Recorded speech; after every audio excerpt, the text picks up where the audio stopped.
Hello, no? So ngayon na pag-usapan ito tungkol sa mga tao ngayon kung gaano ka-hypocrites. Bakit? Bakit ko nga ba nasabi ito?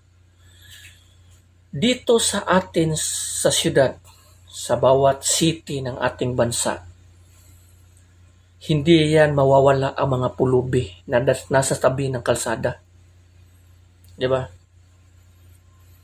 Maraming mga taong mayayaman, mga taong nasa middle, mga taong mahihirap, na nakakakita niyan sa tuwing pumupunta ka dyan sa mga city na yan, magpasyal-pasyal ka, makikita mo yan lalo na dito sa mga syudad sa Cebu City, sa Davao, sa Jinsan, sa Manila, kahit saan. Maraming mga taong nakakakita niyan. Pero isipin nyo kung paano or gaano pinagdidirihan ng mga tao ang mga pulubi. Itong mga taong pulubi ay tulad lamang at tulad din ito natin, tao rin.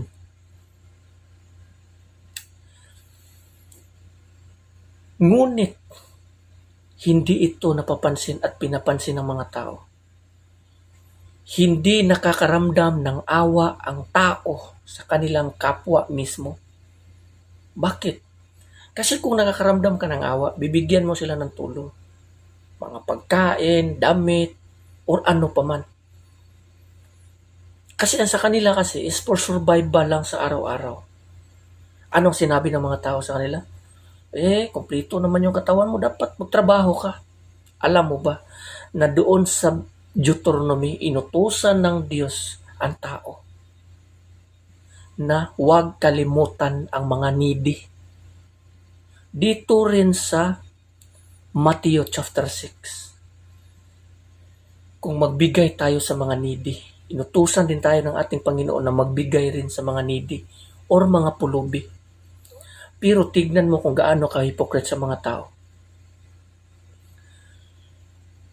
Mas naaawa sila sa mga hayop kaysa sa mga tao. O tignan mo. Every time na makikita sila ng mga pulubi na awang-awa na parang hindi na makagalaw, gutom na, dinadaanan na nila at hindi sila naawa. Ngunit pag nakakadaan sila ng isang hayop, halimbawa pusa or aso na nagkakasakit, na parang nag-agaw buhay na, tapos ganito, ganyan, naawa-awa na sila. Minsan, binibilhan nila yan ng mga pagkain sa mga fast food, sa mga karinderya, mga restaurants, upang pakainin yung mga hayop na yon. Pero yung mga pulubi, hindi nila mapapakain yon. Alam nyo ba? Kasi nga, ang demonyo naghahari sa kanilang mga puso. Bakit? Ang hindi nyo kasi alam na every time na gumagawa kayo ng kabutihan sa inyong kapwa sa mga pulubi na ito, ayon sa Biblia sinasabi, nagpapautang kayo sa Diyos. Every time na magbigay kayo ng tulong dyan sa mga pulubi na yan, naalala nyo yung sinabi ng Panginoon na sinisiparit niya yung mga kambing at saka yung mga karnero na mga tao. Yung mga taong matuwid na dito sa kanyang kanan, yung mga taong mga kambing na dito sa kanyang kaliwa. Anong sabi ni Kristo? Anong sabi ni Kristo, ang ating Panginoon? Ang ginawa ninyo sa aking kapatid, ginawa ninyo sa akin.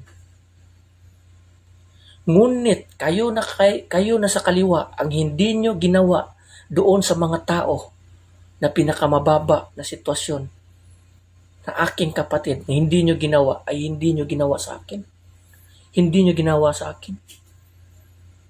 So every time na dinadaan-daanan nyo yung mga pulubi na yan, hindi nyo yan ginawa sa Panginoon. Ang tao, ginawa ng Diyos sa kanyang imahe. Kung tinutulungan nyo ang mga tao na yan, ang Diyos para na rin nyong tinutulungan. Hindi ninyo alam na minsan ang biyaya at ang anghel ng Diyos, minsan nagkakatawang tao yan bilang pulubi upang subukin ang tao. Ngunit ang tao ay hindi tumutulong nito at dinadaanan. Mas maawa pa sila doon sa mga hayop. Mas binibigyan pa nila ng mga masasarap na pagkain at pinupuri ng mga hangal na mga tao.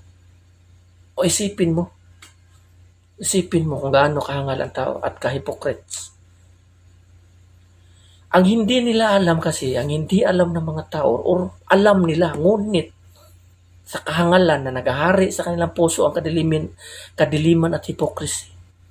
Ang hindi nila naalala na yung mga pulubi na yan ay tulad din nila. Ang Panginoong Hesukristo, isa din yan sila sa tinubos ni Kristo sa krus.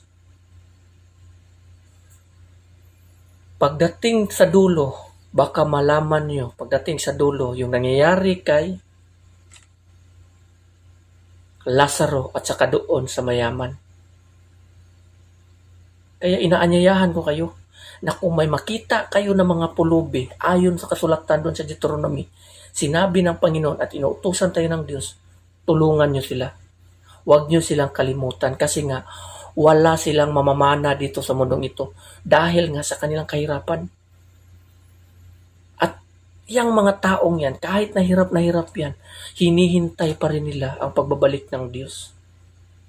Baka pagdating ng panahon kayo na dumadaan-daanan lang kayo, tulad kayo doon sa isang tao na the Good Samaritan doon sa Lucas man siguro yon, no?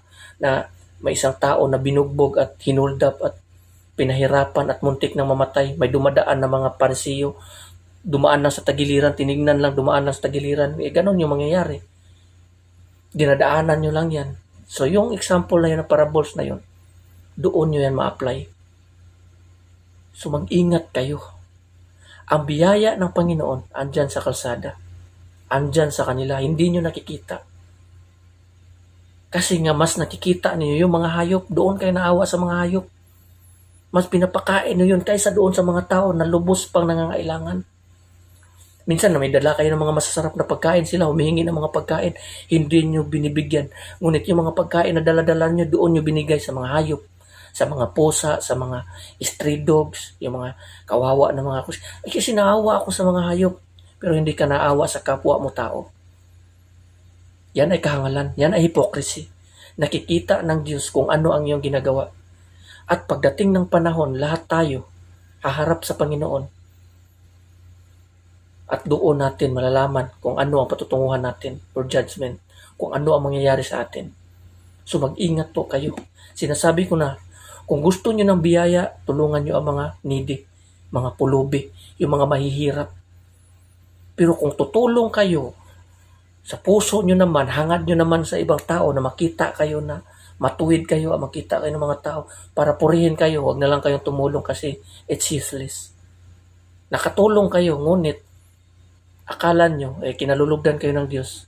Baka pagdating sa dulo, na akala nyo, yung ginagawa nyo, langit ang patutunguhan nyo, pagmulat ninyong mata, apoy ng impyerno, doon pala kayo gumising.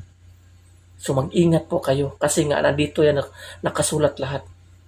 Itong Biblia kasi, para itong isang checklist, rules. Ito gawin mo ha, okay, nagawa mo ito, okay, ganito, ganyan. Ito yung dapat gawin. Kung hindi natin to iintindihin, hindi natin to babasahin, hindi iintindihin, wala, magiging bulag tayo sa katotohanan at mananatili tayong mamumuhay sa kasinungalingan. Hanggang sa pagdating sa dulo na tayo mapaparusahan. No? So, iwasan po natin yun. Kung may pagkakataon tayong magsisi, may pagkakataon tayong magbago, magbalik sa ating Panginoon, gawin natin. Reject hypocrisy. Tulungan ang mga ilangan. Kasi isa ito sa kautusan ng ating Panginoon at kagustuhan ng Diyos na dapat natin gawin sa ating kapwa. No, so hanggang dito na lang. Maraming salamat and God bless everyone. Amen.